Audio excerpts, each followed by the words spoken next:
கவலை இல்லாம colour print பண்ணுங்க, அதுவும் மிக குறைஞ்ச விலையில. Epson eco tank printers. இது வெறும் ஃபேபுலஸ் இல்ல, இது டோட்டலி பிரிண்டபிளஸ். விஜய் கூட்டணி வைக்காமலே கெளிச்சிடுவாரு. கூட்டணியே தேவையில்லைன்னு நினைக்கிறேன். ஏன்னா அவரு தனியா பண்ணாலே கெளிச்சிடுவாரு. ஆனா விஜய் தனியா நின்னா கண்டிப்பா ஜெயிப்பாரு. அவர் ஜெயிப்பாரு, அவ்வளவுதான். கூட்டணி வைக்கலாம், ஆனா தனியா நின்னாலே அவர் ஜெயிப்பாரு. எதுக்கு கூட்டணி? ஓகே, நான் என் பேர் வந்துட்டு தினேஷ். நாங்கள் வந்துட்டு பெங்களூர்ல இருந்து வரோம். நாங்கள் தமிழ்நாட்டில். பட் டிவிகே விஜய் அண்ணாவை ரொம்ப பிடிக்கும். ஸோ டிவிகே தான் ஜெயிக்கும். அப்புறமா கூட்டணி எல்லாம் தேவையில்லை. அவர் செப்பரேட்டா இருந்தாக்காலே அவர் நல்லது பண்ணுவார். ஒரு சான்ஸ் கொடுத்து பார்க்கலாம். நாங்கள் பெங்களூர்ல கூட எங்களுக்கு அது என்னன்னே தெரியாது. ஆனால் நாங்கள் சாட்டர்டே நியூஸ் பார்ப்போம். கரூர்ல ஆயிடுச்சு, அதெல்லாம் வந்துட்டு மனசு வேதனையாக தான் ஆகுது. பட் அவர் ஒரு சான்ஸ் கொடுத்தாக்கா அவர் வந்துட்டு நல்லா பண்ணுவார். என் பேர் மதன், நான் பெங்களூர்ல இருந்து வரேன். நடந்த சம்பவங்கள்லாம் பார்க்கும்போது விஜய் வந்தா ரொம்ப நல்லா இருக்கும். ஆட்சி சூப்பராகவும் இருக்கும்.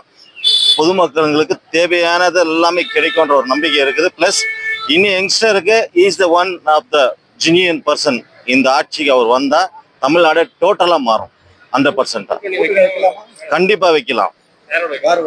அவரே தனியா தான் வைக்கணும், வேற யாரும் கூட்டணி சேரும். அவர் கூட்டணியே தான், அவர் தான் ஆட்சி, அவர் தான் எல்லாமே. அவர் தான், யாரு கூட கூட்டணி வைக்க தேவையில்லை. அவரே தனியா தான் இருக்கணும். அவர் தனியா தான் கண்டிப்பா ஜெயிப்பார்.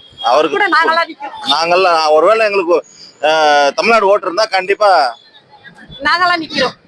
விஜய்க்கு தான் ஓட்டு. எங்க ஓட்டு. என் பேர் தேவி, நான் பாண்டிச்சேரியில இருந்து பேசுறேன். விஜய் தனியா நின்னாலே அவர் நல்லா ஜெயிக்கலாம். அவர் யாரு கூடயும் கூட்டணி சேரக்கூடாது. மக்கள் ஆதரவு அவருக்கு எப்பயுமே இருக்குது அதிகமா. மக்கள் மாற்றத்தை தான் எதிர்பார்க்கிறாங்க. அப்ப அவர் அடுத்த வாட்டி ஏழைங்களுக்கு நல்லா செய்வாருன்ற ஒரு நம்புறாங்க. அதனால விஜய் தனித்து நின்னாலே அவரு நல்லா ஜெயிக்கலாம். அவரு மக்கள் விரும்புறாங்க. என் பேர் கோபாலகிருஷ்ணன், பாண்டிச்சேரி. நானு அதாவது தமிழ்நாட்டில் கூட்டணி பார்க்க போனா இப்பத்தி திமுக ஆட்சி தான் நடந்துருக்குது. விஜய் புதுசா கட்சி ஆரம்பிச்சுக்கிறாரு. புதுசா கட்சி ஆரம்பிச்சுட்டு அவர் இன்னும் அடிமட்டம் என்னன்னு தெரியல. அரசியலை பத்தி இன்னும் அவ்வளோவா இது பண்ணல. அரசியல் நல்லா தெரிஞ்சவங்களே நல்லா பல பிரச்சனைலாம் வருது தமிழ்நாட்டில். விஜய் இப்போ புது கட்சி ஆரம்பிச்சிருக்காரு.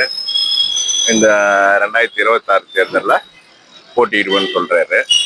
அவர் தனிச்சையாக செயல்பட்டா எந்த அளவு இடம் பிடிப்பார், 234 தொகுதியில் எவ்வளோ இடம் பிடிப்பார்ன்றது தெரியல.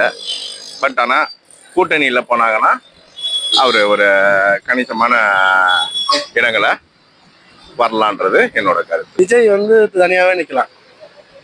கூட்டணி எல்லாம் தேவையில்ல. தனியாவே நின்னா அது என்னன்னு தெரியும். தனியா நின்னாதான் அவங்களுடைய என்ன விஷயம், அவங்களுடைய அரசியல் வாழ்க்கை எப்படி, அரசியல் போட்டு போடுறாங்களா என்ன எதுன்னு தெரியும். விஜய் கூட்டணி தனித்து போட்டிடணும். தனித்து நின்னா நல்லா இருக்கும்.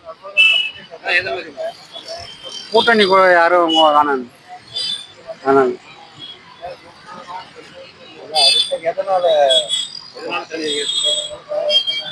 எதனால சொல்றது இல்லை. யாரு கூட கூட்டணினா தனித்து போட்டிட்டா வெற்றி பெறுவாரு.